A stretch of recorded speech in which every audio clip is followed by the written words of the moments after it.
What I think you need to know is what happened in that big ugly law that's making this fight necessary. The Wisconsin Department of Health and Human Services estimates that 270,000 Wisconsinites will lose their health insurance because of that big ugly law. Nationally, about 15 million people will lose their health insurance because of that law.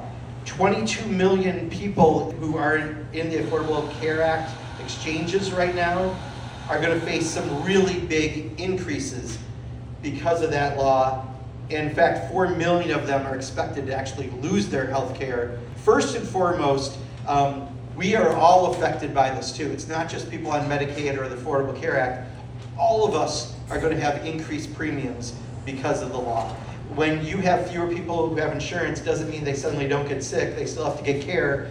That care then is going to be uncompensated. It gets passed on to all of us, and we're all going to see rate increases because of it.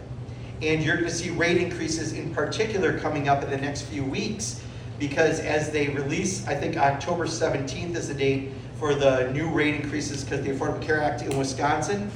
You're also seeing private firms that have private insurance for group insurance coming out saying, hey, 15 million people aren't going to have insurance. We're going to be picking up the cost. Here's your new increases. And Friday night, a group in Madison, in my district, told me they got their new rates for next year, 41% increase in their health insurance rates for their employees.